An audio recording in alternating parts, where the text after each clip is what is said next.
All right, thank you, Uyemi Ajayi, for the background report. And as always, if you've just joined us, you're right on time. And our conversation this morning will be on how to manage and improve diabetes care. Let me quickly introduce our guests right here in the studio.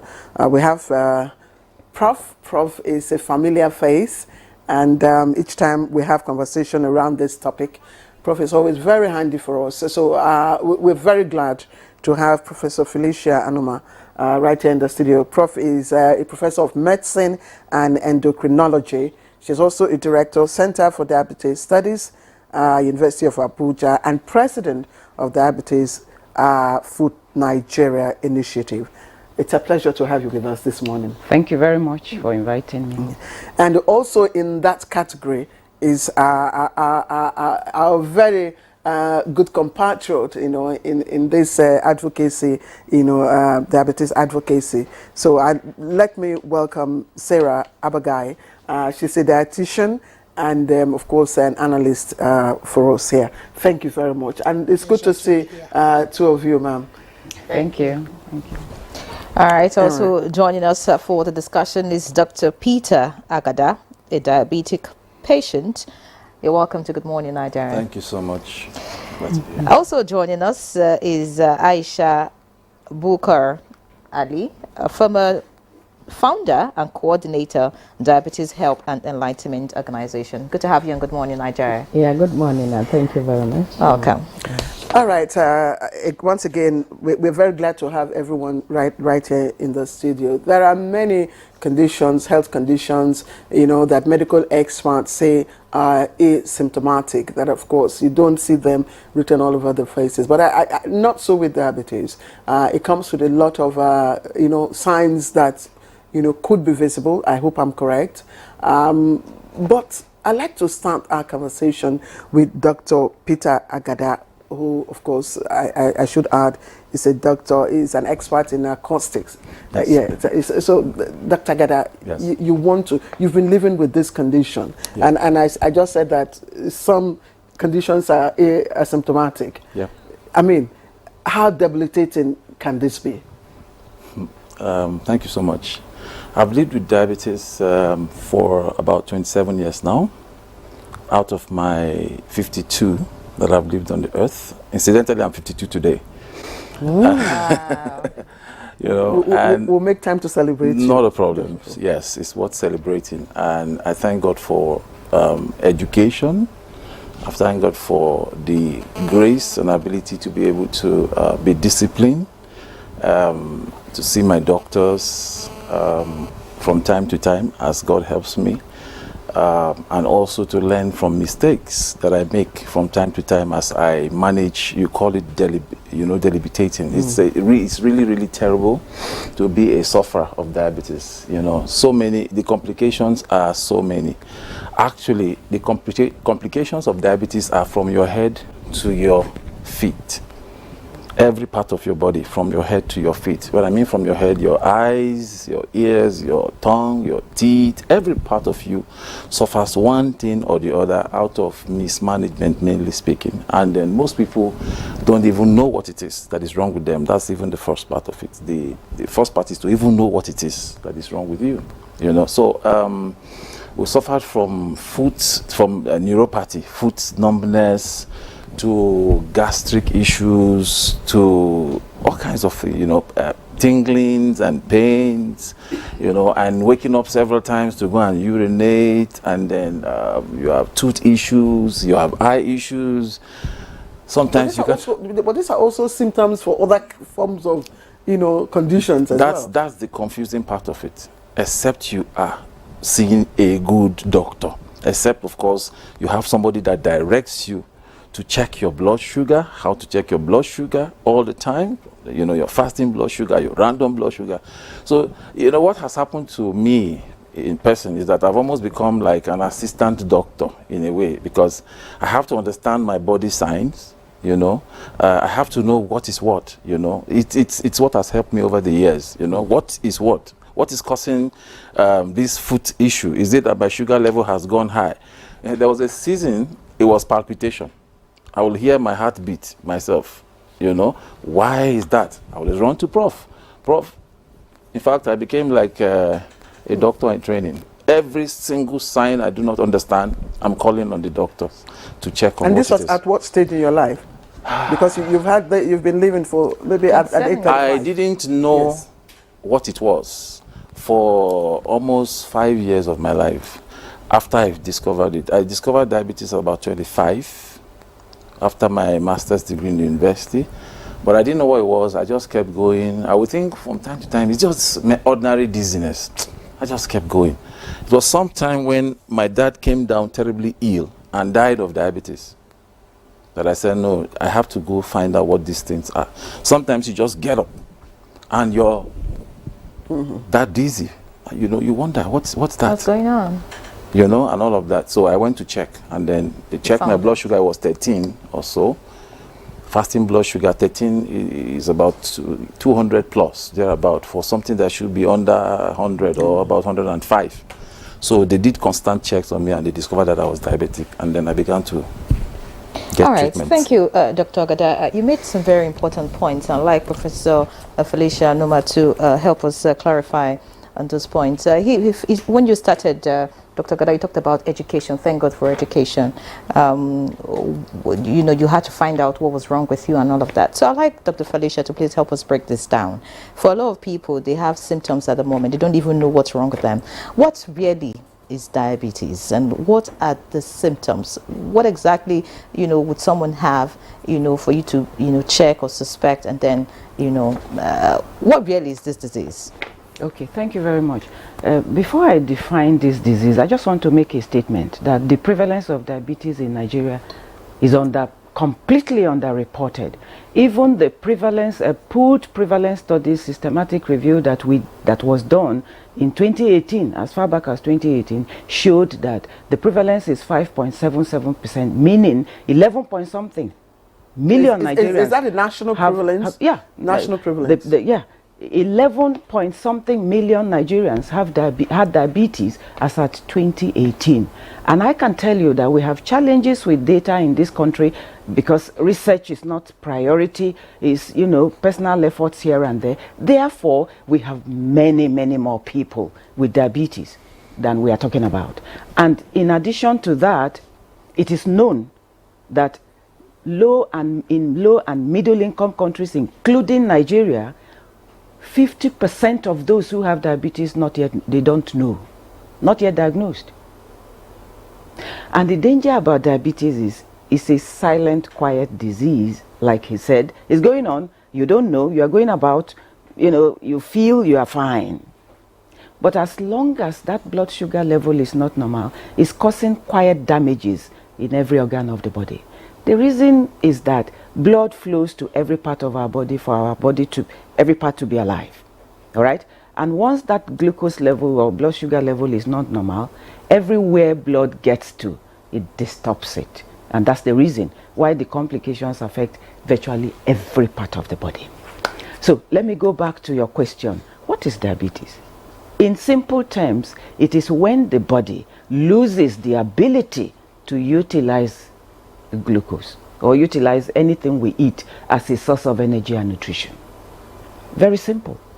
Because there is an organ in our body, in our abdomen or stomach, we call the pancreas. That's where the cells that produce this famous chemical called insulin is. And this chemical is what helps us to utilize everything we take in as a source of energy and nutrition. And once the level of that chemical is down, then we have a problem. So everything we eat remains in the blood. Blood sugar goes up and then harasses everywhere in the body. Aisha, I want to bring you in precisely because of what Professor Anuma has said about you know, data and the prevalence, 5.7. Now you provide care and help, you know, for those living with the condition. Can you give us an insight into the nature, you know, of the patients who come to you for help? At what stage do they come, and then what is the frequency? Thank you very much. Like Mr. Agada said, education is key when it comes to managing diabetes. And it is obvious from the explanation of our prof that you need to exactly know what even diabetes is, how to feel in your body, what does it indicate, how do you take it for you to understand, and then look out for the help. And then our organization, Diabetes Helper Enlightenment Organization, we come in creating awareness and educating people about its management, and then in intervening where some people that are indigent, that are less privileged, will not be able to cope with their bills or you know, needing assistance. Yes, I know. My question was actually, at what stage do they come to you for help? You know, is it at the onset or when they're really down? Well, it's actually is when they are already, you know, identified as a diabetic patient, for one, and then in most cases people deny it. You know, they don't feel that they are diabetic, or they don't accept it. And then it comes to a stage that if you even admit you are diabetic, you don't know how to manage it.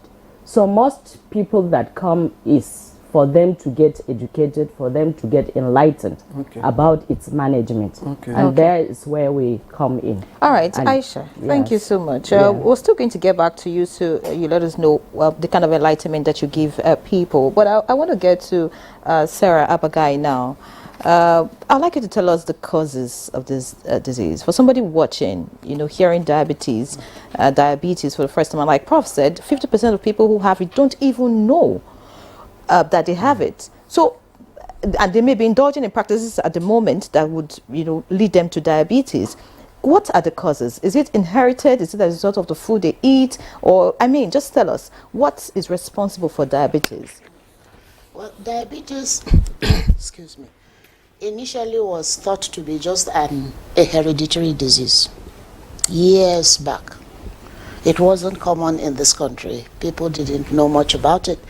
And you could only trace, you know, diabetes to families. Some could be type 1 diabetes, you know, they're starting from, you know, childhood because of some defects, you know, an autoimmune disease, that is what it is, you know. And then for others, yes, in the family, you find a lot, you know, is going on. Some people don't get to know until one family member dies, probably the father or the mother. At that point, before the death, they get to know from the hospital. And that is when they begin to say, okay, maybe we should look at ourselves and know what is happening. Well, now some decades back, we realized that because of lifestyle changes, it is no longer just a hereditary disease. Diabetes now comes majorly as a lifestyle-related disease. You know, our lifestyle has changed significantly. We are now more than ever before sedentary. Yes. We are now, you know, eating the things our grandparents never ate before. We are now into a lot of refined and processed food consumption. We eat a lot of junk. We eat a lot of sugar, salt, and fat, even in the homes. And a lot is happening anyway that has changed our lifestyle significantly. And, you know, in all of man's lifestyle, food is the most critical. And so when you miss it in the area of healthy nutrition, you are already laying a foundation for diabetes. Yes, of course, we also know that there are people who could be attacked by diabetes, you know, as a certain complication of some other infections, which maybe when treated, you know, the diabetes will clear. But significantly now, lifestyle is our major problem that is causing diabetes all over the place. Because when people eat and they blow up in terms of weight. That weight, you know, is already a foundation laid for diabetes.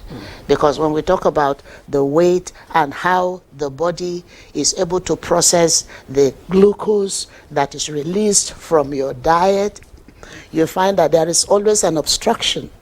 Fat layers, you know, they affect the glucose metabolism, the uptake of glucose in the body. And so that is where we start. I would like to take, you know, an aspect that you've just talked about further with Professor Anuma, and that is the part where, you know, being sedentary, you know, becomes a risk factor for diabetes. I'm wondering, today, many work schedule, you know, will require, you know, one to probably, you know, sit, you know, over a computer for long hours, you know, over a couple of days and all that. So it has become routine, you know, for thousands of people. How is that now a risk factor? And then which of the diabetic types? Because we hear type 1, there's type 2, I don't know if there's a type 3, and then the gestational, you know, defines itself. But which of these two types is the worst culprit? Okay, thank you very much. Well, we have type 1 diabetes, which occurs mainly in, you know, young people, children. And that makes less than 5% of the diabetes population we are talking about. Okay. Type 2 diabetes is the one that makes up 95% of the cases of diabetes we have all over the world. And that is the one that has risk factors that we can work against to prevent. Now, aging is simply one of the risk factors, because as we age, there are certain metabolic changes that occur in our bodies that will tilt us naturally towards the disease side of the spectrum of life. Blood sugar will rise with age, naturally. Blood pressure will rise with age. Cells will go out of order with age, the issue of cancer. But if we don't want to go that natural way, we need to change behavior at some point. Now, another very critical, you know, risk factor, we call them risk factor, not causes. Risk factors. Yes, I said risk factor. Another very critical risk factor is family history. Like he said, the father died of diabetes complication.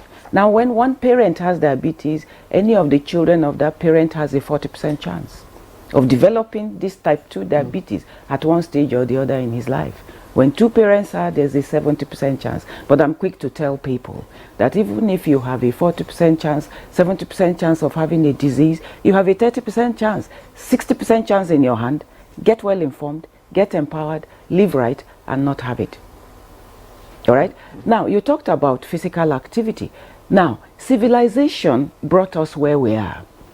We civilized everything around us. So we began to acquire the diseases of civilization. Diabetes is a disease of civilization. Hypertension is a disease of civilization.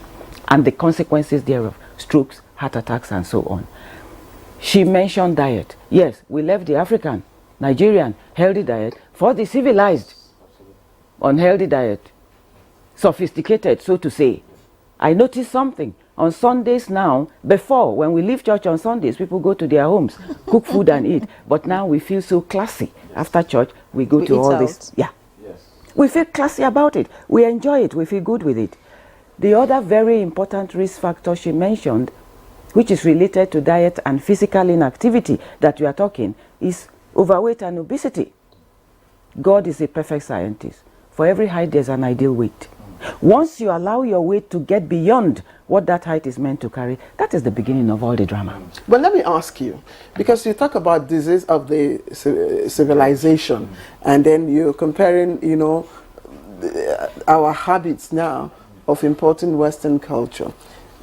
From the statistics you gave us, you know, over half of the burden is borne by, you know, low and medium income countries, including Nigeria. Now, in the Western world where these foods are consumed, why is it that the prevalence is low in those countries? Well, not that the prevalence is low. Initially, it was high.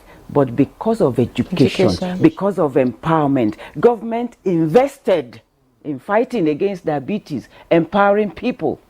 Are you getting me? So their own prevalence is coming down. While unfortunately, because it's not a priority in our own setting, it is going up. That's the reason. Now, physical inactivity, let's come back to your question, is very important. For us to maintain metabolic balance and maintain health, we need to burn whatever calorie we take in each day. But in Nigeria, let me tell you, we have cultural practices that are counterproductive to preventing non-communicable diseases, including diabetes. Why? Weight in our environment commands respect. Weight says that I have arrived and I'm doing well. And, you know, people don't like to be disrespected. And therefore, they will rather maintain that weight despite the consequences so they can be respected anywhere they go. I mean, if I'm a married person now and I'm like this, it is like my husband is not, he doesn't have my hair. If he had, we even have big and beautiful pungent. I'm sure you know. Yes, yes. So this is the thing. I'm big and beautiful. And then, you know, for when we have arrived like that, there's a way we know. When levels have changed, that's the slang we use in Nigeria. How do you know? You see that the number of servants around the person has increased. Absolutely. And then, in fact, the most irritating one to me is you are going somewhere, you arrive the place, even the opportunity to exercise your arm muscle. Somebody comes to carry your bag. And we enjoy it. We enjoy these things. Are you getting me? And it is because people don't understand that you have to, as long as you are breathing, you are not lying down in bed, you can't get up. You have to move around. You have to move and burn the calories, because excess weight comes when when input exceeds the expenditure. Are you getting me? So, Doctor, are these the same risk factors for children? Because there are reports now that we have more children coming down with this ailment too. Beautiful. Thank you for saying this. You see, I did a diabetes prevention program in 20 secondary schools in the FCT here. And what I found is very scary. I worked with 3,000 secondary school children, and 32.9% of these children, they're either overweight or they're obese. The danger is this. This present generation of children with overweight and obesity, they are the very next generation of children that are going to come up with diabetes and hypertension. And we have no capacity to handle this. So, you know, you and I know that what we do with children, these things, ice creams, cakes, donuts, and when we did that program, we found out that even when the school is a day school, it is easier for parents to give money. When you get to school, buy a donut, buy a bottle of Coke, than prepare healthy food and give these children to go to school with. That's the challenge. That is why young people are now coming up with type 2 diabetes. So we are in trouble. That's the truth.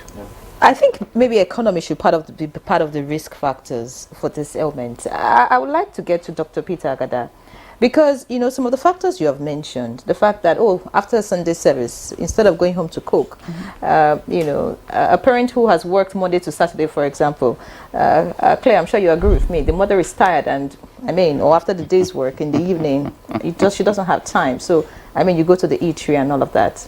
Life is tough. You need to work harder.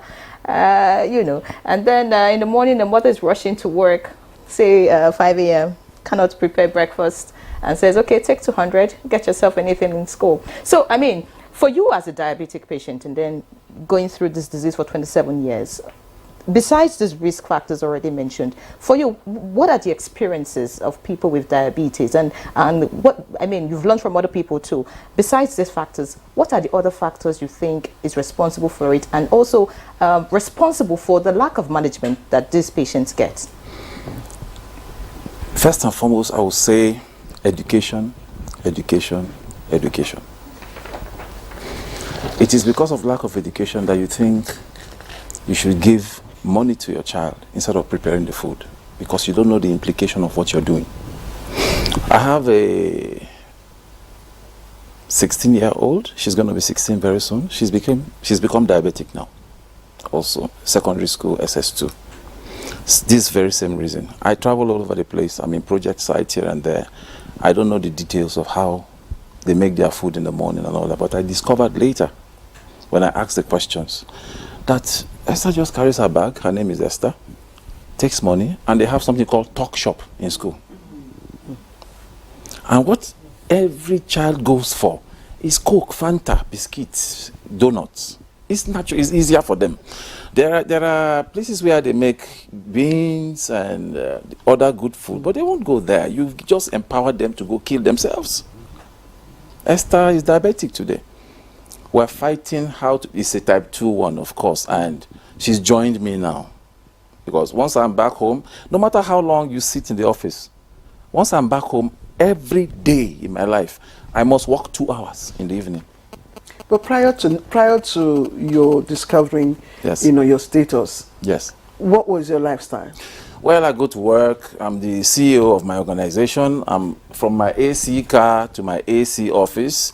I work all day, and then I get back to my AC car. I go to, maybe for lunch, I go to an AC restaurant. I eat whatever I feel like eating, which mostly are wrong food, and then get back to my AC car, to my AC office, from my AC office back to my AC house, and then I take a bath and I sleep in my AC bed till the morning. So you were exposed to both risk factors, being generic and your lifestyle. Yes, and this lifestyle is promoted by lack of education. It's basic, it's everywhere. I recently just lost a friend. He just dropped dead. Didn't know.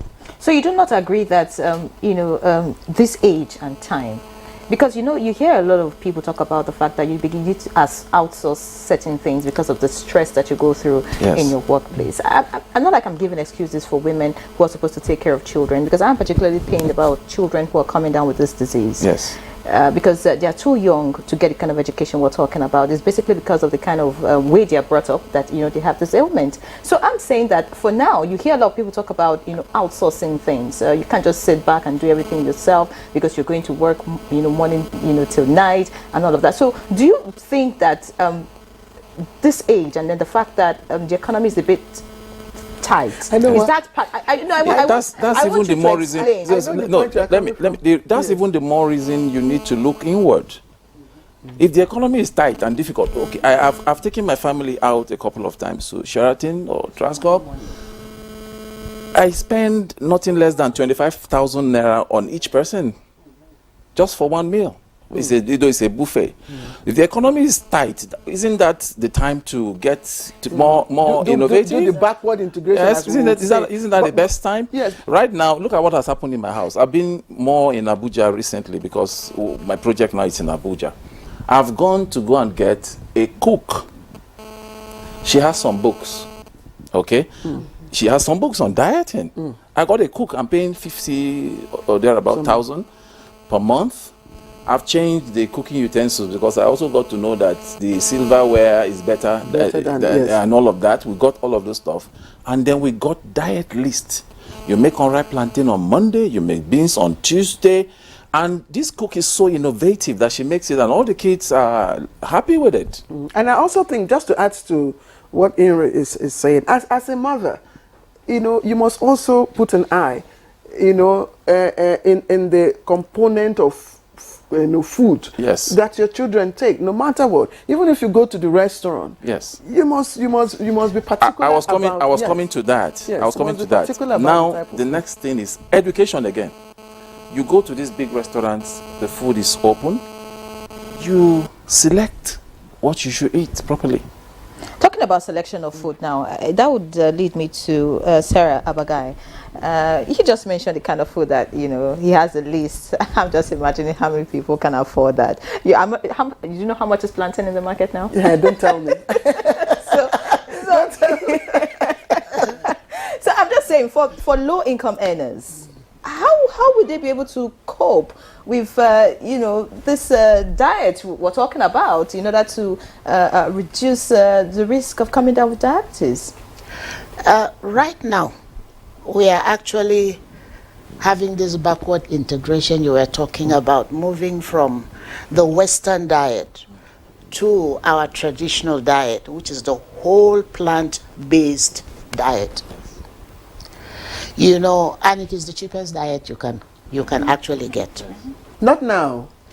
No, not now. No, I think, let me tell you something. I think it could be the cheapest because at this moment, like she said, Madam Sarah.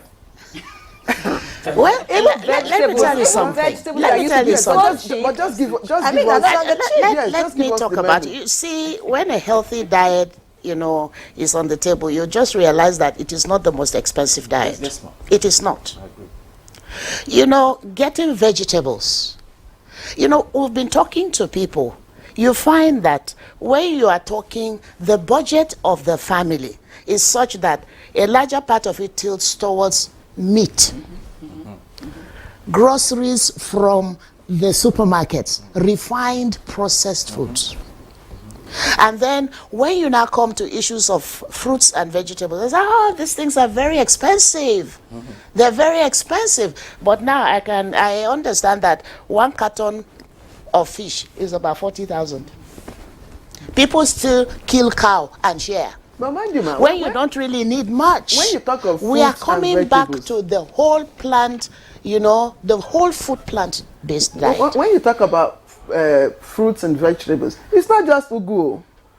So I think you need to explain by all that. means, you can be a gardener. You can do your gardening, because we try as much as possible to encourage people to try and do what you can do to reduce having to go spend money in the market. People can do things in sacks now. People can do things in flower pots now. You can actually plant your vegetables, so that if you are able to get your greens at home, it will be easier for you to get the spring vegetables from the market. No, last week I was speaking somewhere and I said, we are going back to the whole food plant-based diet. Many of you take custard for breakfast. That is rather refined. What we are talking about now is use whole grain pap.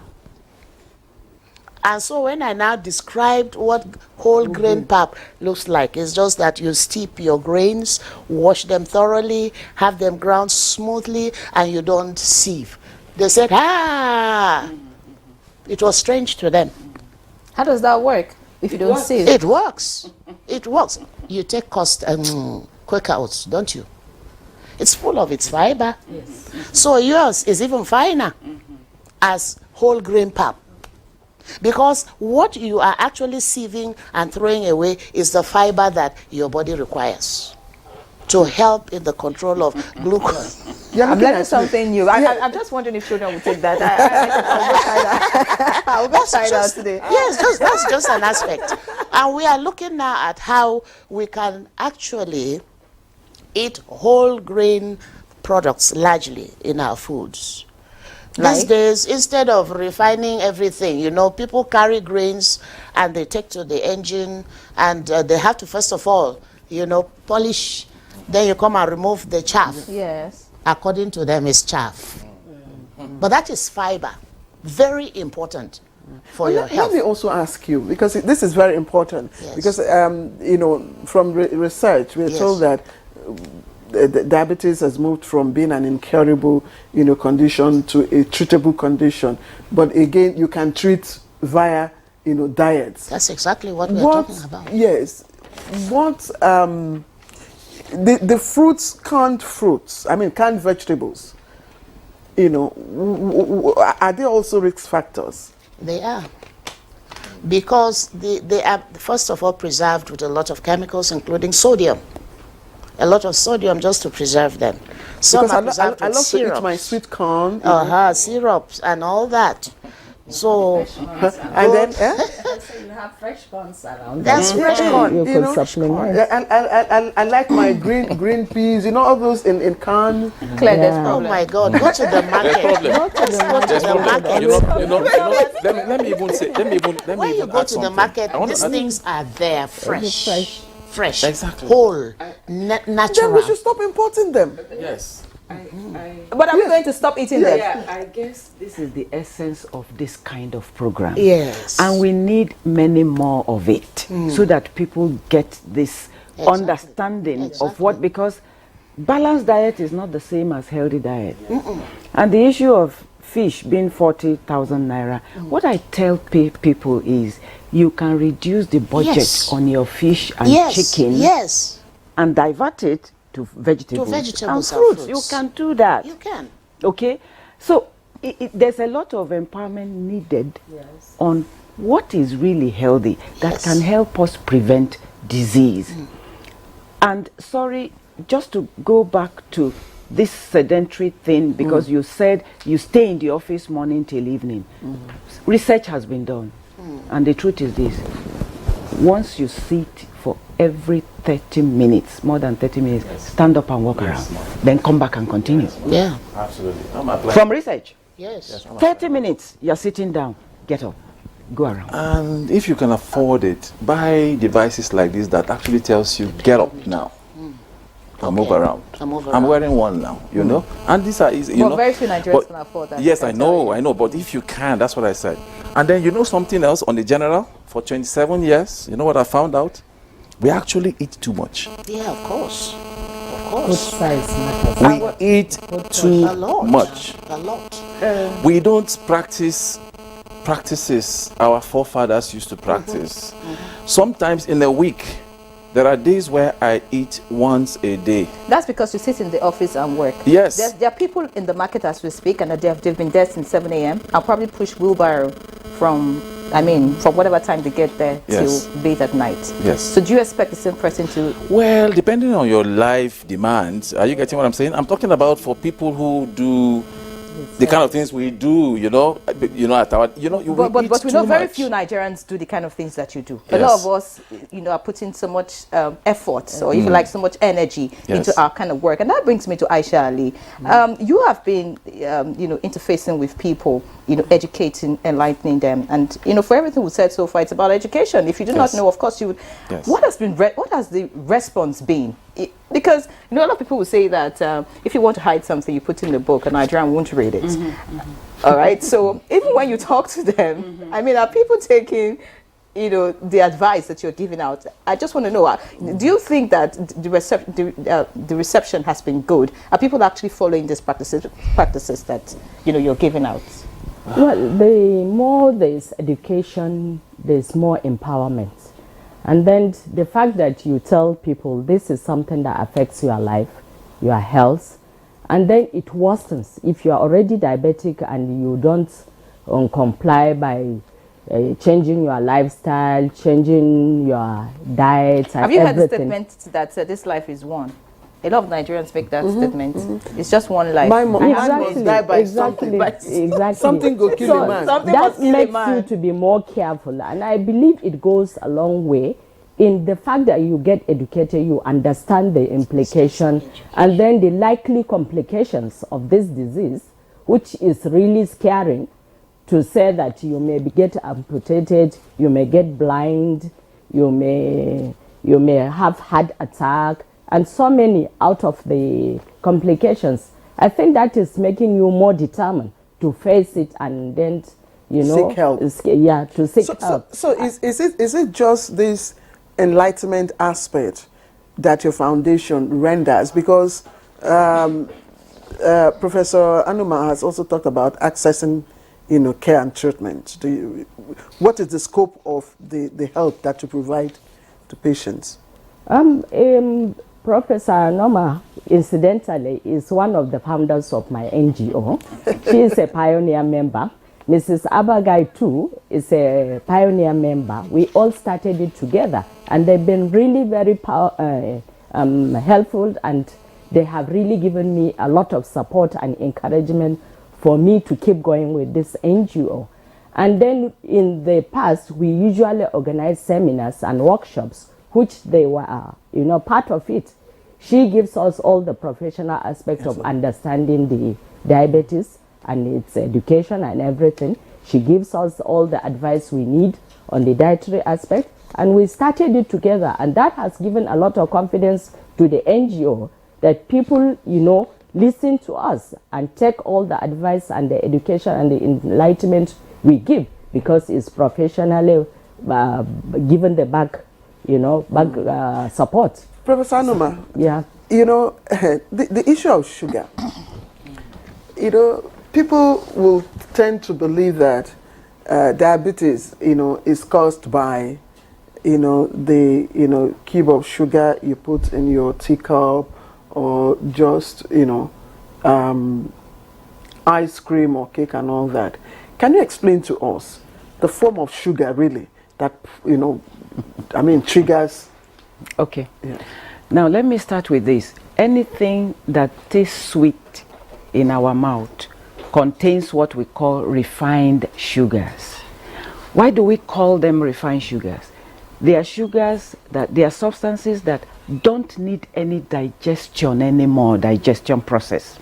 So once you drink, you take it, you swallow it, the sugar runs to the blood so quickly and steps up the blood sugar.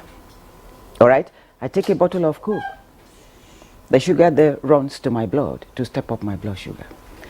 Now, the organ I talked about earlier, that chemical, once, because our blood sugar is not supposed to be there all the time, there's a normal level. So once that the cell discovers, oh, blood sugar is high, the organ has to push out insulin, this chemical, to bring it down immediately.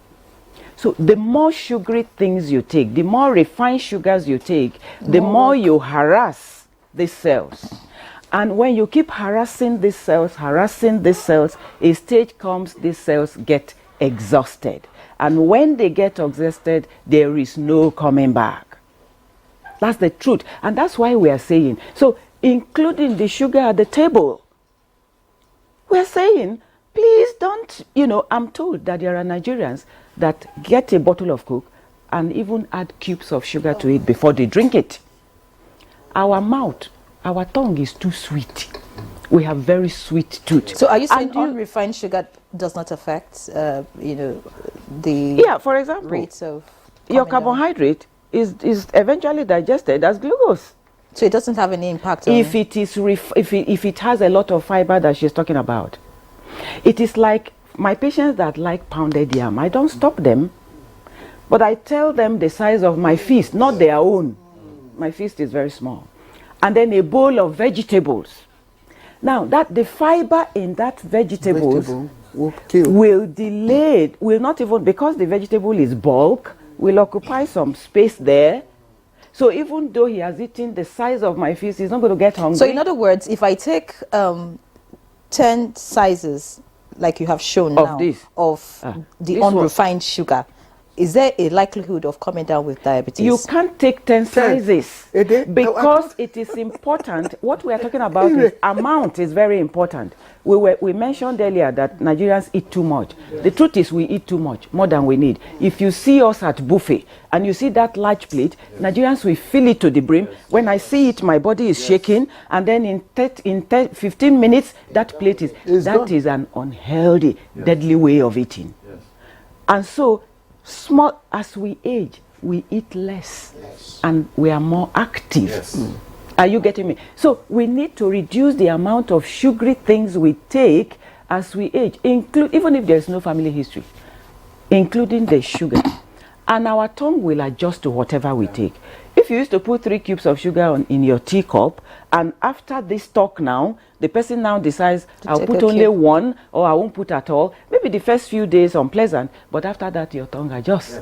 The other week, the person even puts 1. He's going to find it too sweet to take. It's discipline and continuous empowerment. All right, Dr. Agada, I'd like to get to you now. You know so much about this, and this is very interesting for me because I'm sure a lot of Nigerians, do not have this information. But we've talked about information and dealt with enlightenment as a key factor to overcoming this ailment, or if you like, living with it successfully. But could you tell us the main challenge to diabetic patients in Nigeria? Away from education and enlightenment and none of that, what is the main problem that you think most diabetic patients in Nigeria face?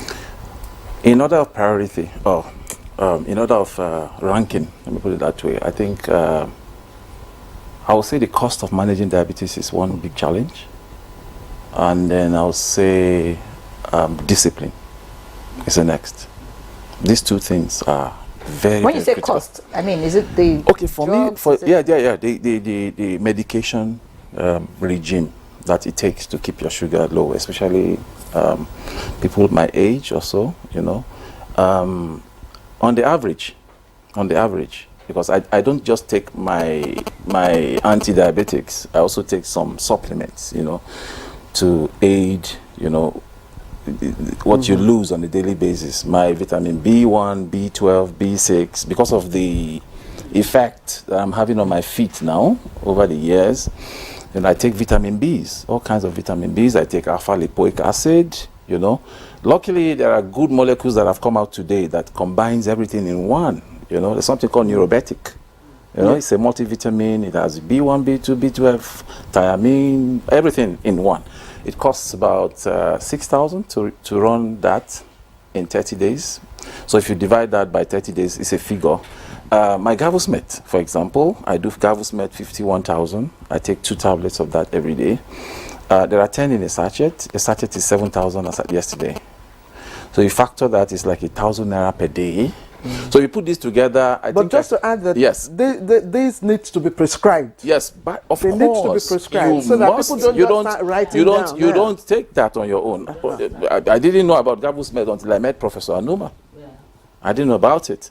So if you put that together, on an average daily expenditure is about 3,000, 3,500 naira, and in a month you're looking at about 100,000 naira. For me to keep my sugar at 105, 110, in addition to other things that I do, diet and exercise and all that. Now, if you ask how many persons can afford this, now that's why we need to look at also, because this, I mean, it requires combination, you know, method of managing or treating it. Prevention, you have to follow the diet. If you don't want to come down with diabetes, you have to watch your diet. Now, for those who are down with the condition, recently we all heard about, you know, the story. If you didn't hear, we read about it, we saw it on the social media, about the comedian, Mr. Ibu, you know, who came down with diabetes. Yes, and, you know, had to go through amputation. At what stage does that happen? Let me say something here, that we are marking World Diabetes Day, November 14th, and it goes on. The theme, one of the aspects of the theme is access. Access to medications, access to technology, and access to support and care. And then the idea again is to bring to spotlight to politicians and to everyone what it means to manage diabetes, or what it means to prevent diabetes. The government has a big role to play here.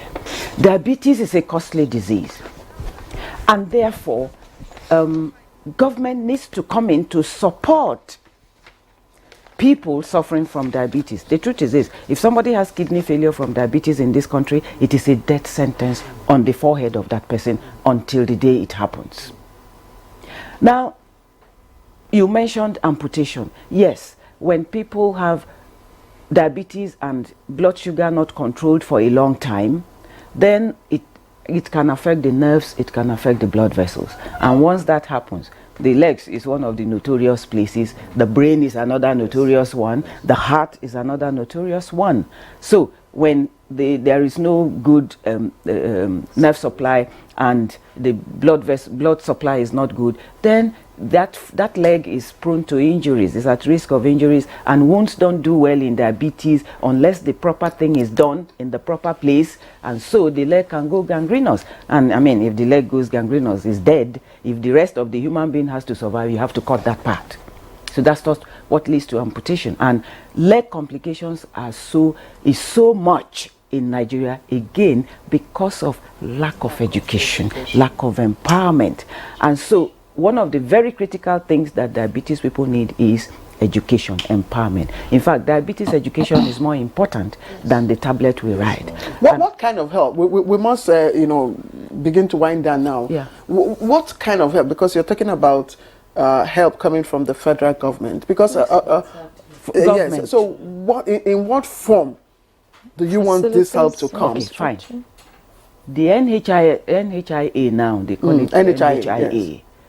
The coverage is less than 5%, we all know. There is no way you can have quality diabetes care without insurance cover.